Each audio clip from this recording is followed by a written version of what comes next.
just close your eyes just for a minute and just get grounded in your seat.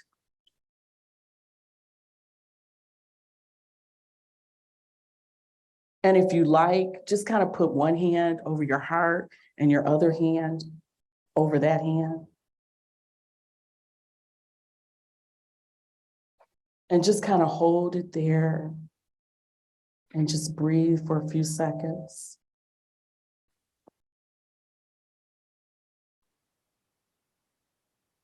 And if you'd like, you can say that person's name out loud. All right. You can kind of release now and just kind of relax, and then just maybe take a deep breath, because this might just get a little heavy.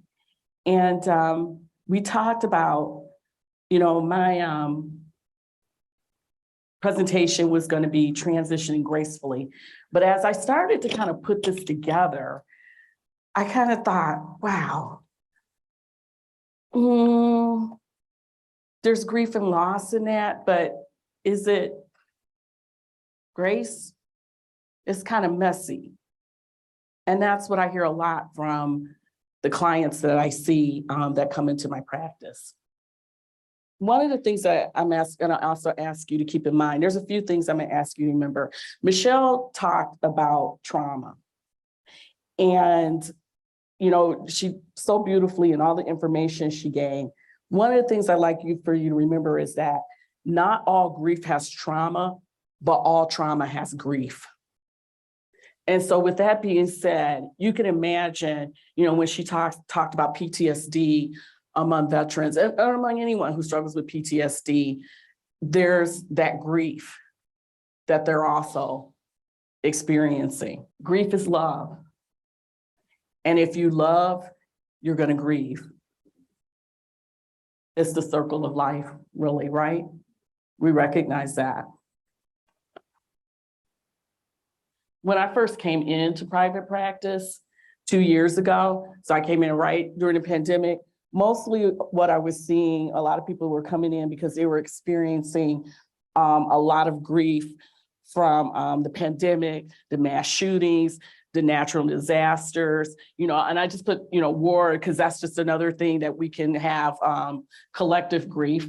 And the Queen and the President, those are examples of more collective grief. But that's what we've been experiencing these last 3 years, is that collective grief. So when I started private practice, a lot of people were coming in because they were feeling a lot of anxiety, they were feeling a lot of depression, and they were like, I'm not sure what's going on and why I'm feeling so bad. About all these things that have happened, especially when I don't have anybody connected, that was part of that. Well, that is collective grief. And we all were experiencing that. We all have been experiencing that the last 3 years. And think about it, most recently, just a month ago, the shooting at Michigan State, right? That is collective grief, okay? We all are experiencing that grief, and we're kind of trying to figure it out. So I had a lot of people that were coming in for that. But as we moved through the pandemic, there were other things that started to show up, and that kind of came along with that. What we were grieving as individuals. We were grieving loss of life, and life was still continuing to go on, and some were becoming empty nesters. Some people were going through divorce, loss of job. A lot of people lost jobs, right? Loss of pet, loss of home, retirement, relocation. There were relationship breakups, friendships. Those are all things that we grieve as individuals. And a lot of times we don't even think that we're grieving. So I would have people that would come in and say, why, and even though empty nest it can be a happy time, but it also can be a sad time. Relocation, can be a happy time, but also a sad time. And but there's grief in that, even in those good moments. Okay. And a lot of times we tend to focus a lot on that loss of life. So grief is what's going on the inside of us, while mourning is what we do on the outside. The internal work is the grief process. a journey. It does not have prescribed dimensions, and it does not end in a certain date, on a certain day. And that comes from David Kessler. He's one of the leading therapists in grief. And so he's written his Finding Meaning, the 6th Stage of Grief, that came out just recently. Excellent book, if you like to, read something on processing grief. So remember, there is no certain date. And that's something that I would hear a lot of as people would come in too, that they felt like they needed to be done by a certain date, or people were putting pressure on them that, saying you should be past this, you should be, doing this. And there's no end date to grief. Again, if you love, you're going to grieve. Okay. And people will ask, well, really, how long? And one of the things that David Kessler will say, well, how long is your loved one going to be gone? Right? So you're always grieving. It just starts to look different, hopefully.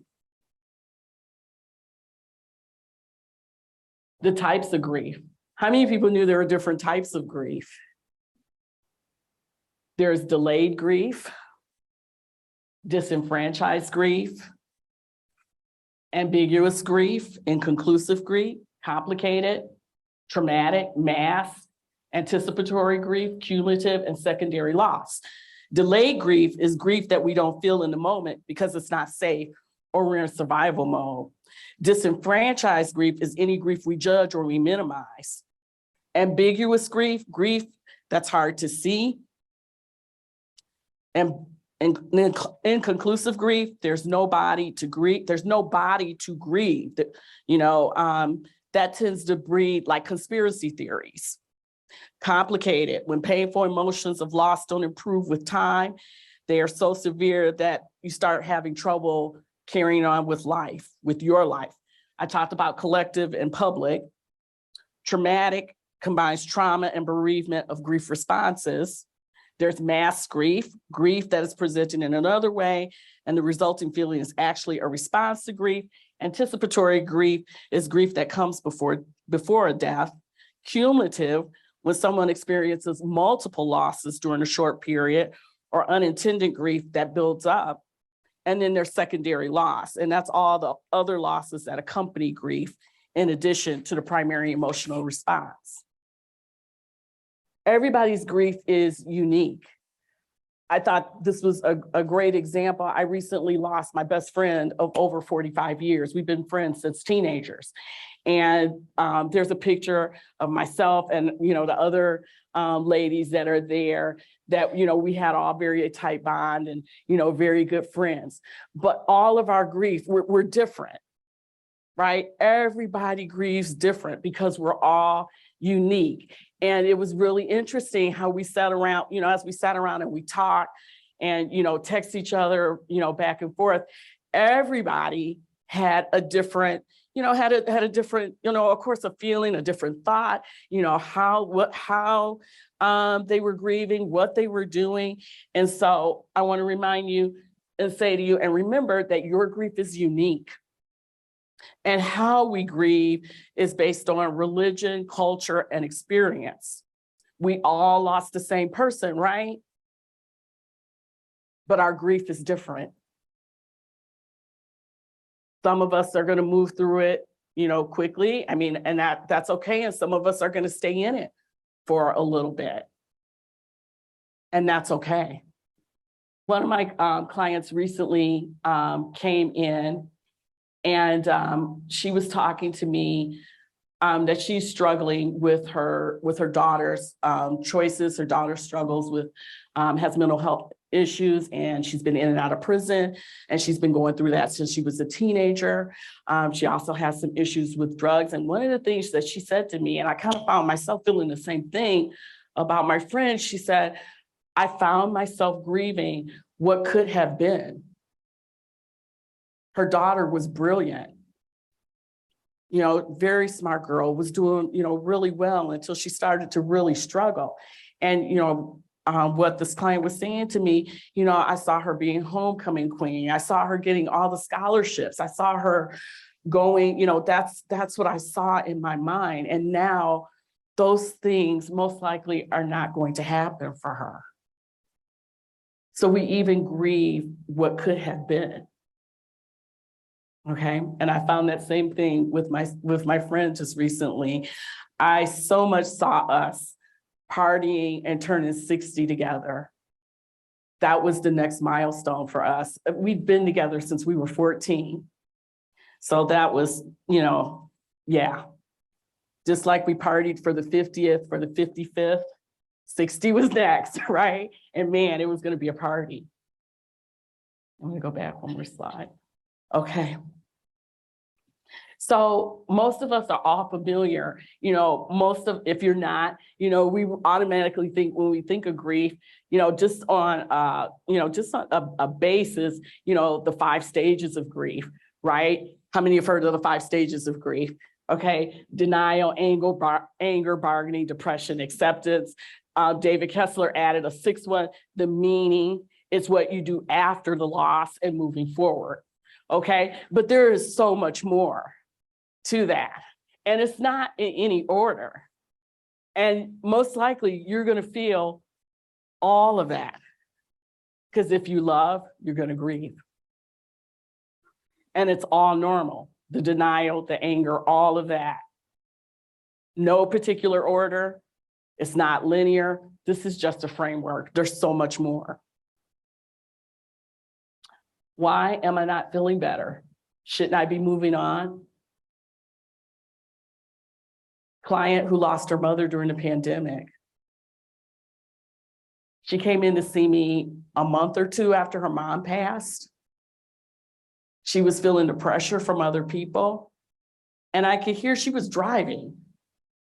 And, very upset and just said, my friends, everybody tells me I just need to let go and move on. I was like, what? No. You have a right to grieve. There's no limit. Don't take on that pressure. Don't take on other people's beliefs on how you should grieve and what it looks like. Your life has changed, I said to her. Your life has changed. Why are you not feeling better? Your life has changed. How could you be the same? Forever. Losing a parent, losing a child, that's one of the most traumatic things that unfortunately, and hopefully, if you have experienced, that was probably one of the most traumatic things that's ever happened in your life. Why would you not be different? I said to her. There is so much that's happening behind the scenes that we don't connect and recognize that is part of the grief process. And a lot of times there's not just that loss of the person or whatever event, there's a lot of things that can come along with that, right? If you lose a spouse and if your spouse was, maybe the primary breadwinner, what's happened? There might be, there's a change in income. You might have to look for another place to live, something cheaper. You might lose friends, especially, if it was a divorce. Even that is going to be different. It's not only going to be the loss of that person or that change, it's going to be probably multiple losses that come along with it. And a lot of times we don't recognize that. We don't realize that. You grieve those things too. Life has changed. You should be different. Most likely life just turned upside down for you. Is there a right or wrong way to grieve? Absolutely not. Again, 2 years. They consider that to be early grief. Makes sense in some ways? I mean, because think about it. If you've lost a loved one and usually the first 30 to 60, 90 days is what? Probably getting the word out to everybody, planning the services, you know, insurance documents, death certificates, whatever it is, you know, you're getting those things together, right? And people are surrounding you too, right? You're being surrounded by people. And about after 90 days, everybody's kind of moved on, right? And that sometimes is when it really kind of starts to sink in after everyone has kind of moved on. So, you know, those first 2 years, you know, you're doing a lot of adjusting, a lot of processing of what's happening. There's no time limit. So don't put the pressure on yourself. Don't allow anybody else to do that either for you. You will always grieve that loss. But hopefully in the future, you'll start to grieve with a little less pain and more love. You're going to feel all the emotions, so be okay with that. Going to have them all. I hear a lot about guilt and shame, and those are, you know, typically normal, and it's possible you'll experience that. Your loss is always the worst loss. Stop comparing or judging. I hear a lot of that too. You know, I'll have a client will say, I lost my dad, and, you know, people have said, you know, well, he was 82 years old and, you know, he led a good life. And it's like, well, he was still my dad. He was a person. And that's not the dad that I always remember as 82 years old. You know, he was young once. He was running around with me once. He was full of life. He was, you know, and it's like, when someone says that, that's judging that person's grief, not allowing them to witness and giving them that opportunity to heal. That's judging. So we want to be careful as supporters, you know, if we have someone that we're supporting, that we're not judging how someone is grieving. A lot of times we don't know the backstory. And I've been there. I just, like I said, just recently when I lost my friend of that long, you know, people kind of thought, wow, it was a friend. Well, no, we've been friends since we were 14, we're like sisters, right? We did everything together. That's what you do with your best friend, right? You share secrets.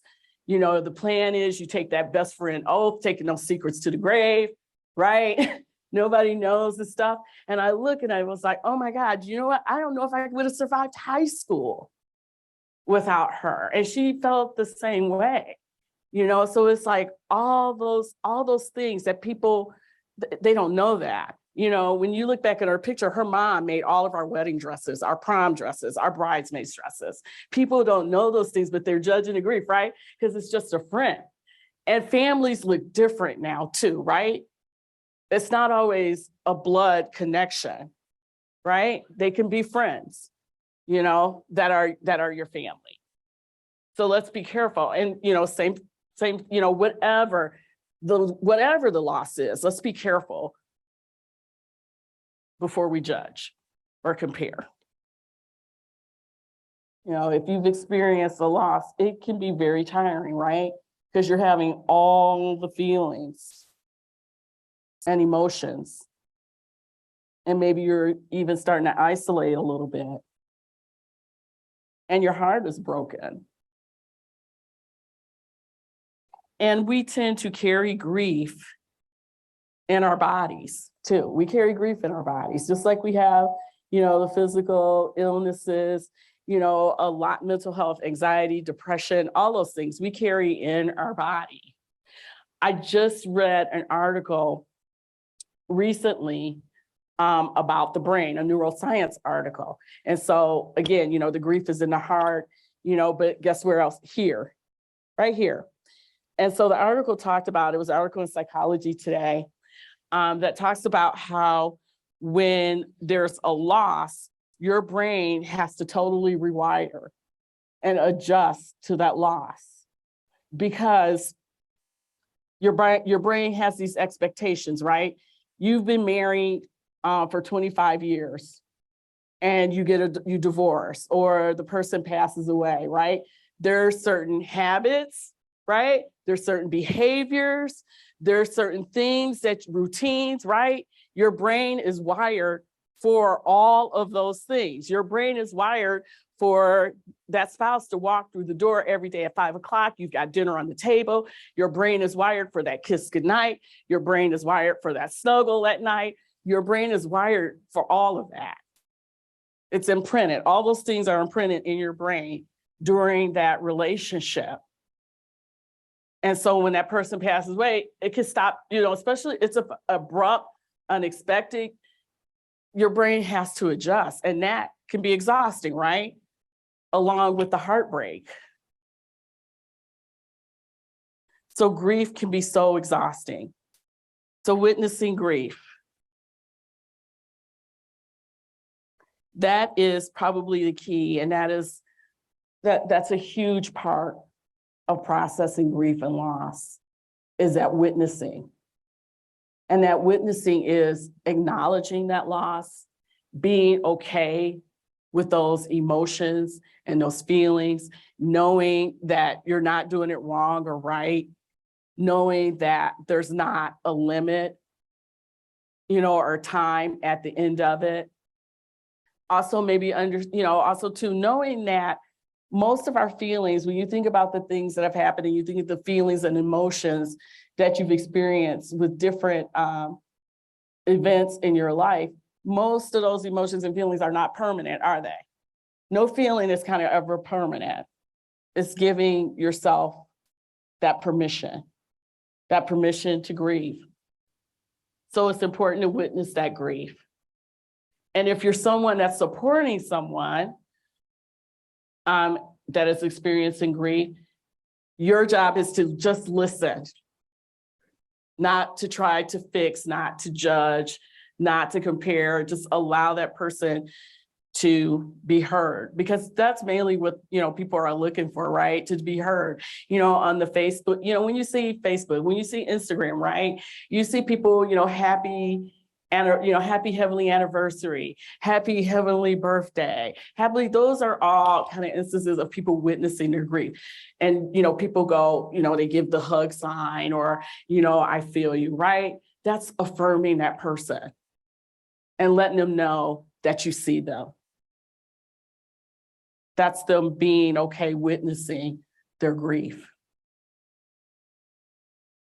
So can you listen without judgment? So I'm giving everyone some permission to grieve. Give yourself some permission to grieve. Instead of that embracing to suck it up and driving on and trying to keep going, how about you pause and be okay? If you need to take more than the 3 or 4 days off that they give you for work and you have the time, be okay with that. Do that. Take care of yourself. I talked about our grief being witnessed. Seek community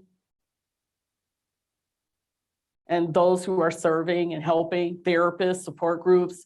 There's peer-to-peer groups, clergy, there's grief coaches.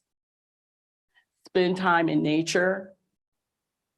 Add some faith, prayer, meditation in there.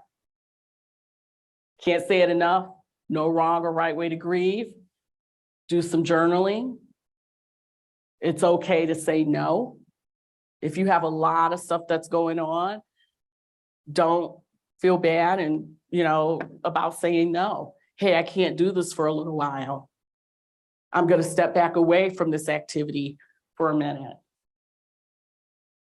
It's okay to take that time out. All right, so we're going to do just a little bit more. I'm going to ground you just a little bit more here. And I want to take some questions. Anybody have it? Okay. Right? I know. So guess what? Grief yoga is designed for anybody and everybody. Okay. You could do it from the chair, which we're gonna have an opportunity to do that tomorrow. I'm gonna take you through a 15-20 minute session of it. You don't have to get on the floor. You can be right in your chair. What you did in the beginning, where you put your hand over your heart and close your eyes, that was grief yoga. Okay. And really what it was, and what grief yoga is a combination of movement, breath, stop, sound, and for a few different styles of yoga. And it's to process everything that we're kind of carrying in our bodies. Okay, because depression, anxiety, frustration, you're irritable, you're angry, maybe you're asking the question, why? All of that we're carrying in our bodies, all of that. And so it's not about healing, okay? It's not about that at all. It's not about letting go. It's about empowerment, some liberation, finding some peace. Maybe it's a little bit of a step forward for you in that grieving process, okay? And the video that I showed, the laughter, that's laughter yoga. Okay, and so we'll do a little bit of that tomorrow, right here in the bunker. And so I'm just gonna move on here. Let me get this last slide. Any other questions? Because I'm trying to pay attention to my time. I don't want Shelley to get the hook on me. So grief is love with no place to go. Yeah, absolutely. Yes. Oh, yeah. That's, there's change in that, right? You're doing some different things. And I should say, there's grief in even retirement. As I said, there can be grief. It's a good time, unless maybe if it's a forced retire, or even if you chose to retire, there can still be some grief in that, right? Because it's a change. And sometimes if you haven't made plans, or you're just not, it can be like, okay, what's next for me? What does life look like now? Do you have to develop a new friend group? Maybe most of your friends were the people you worked with. Those connections, you've lost those. Maybe your income has changed too. Absolutely, yes. That comes up in my practice too. Things that people will come in, clients will come in and they'll say, the loss of this person brought up memories of, maybe there was some type of unfinished business, maybe there was some trauma, those types of, it can bring those things up, back from childhood. Okay. And that's, something too, I've walked and processed that, walked with people through that also.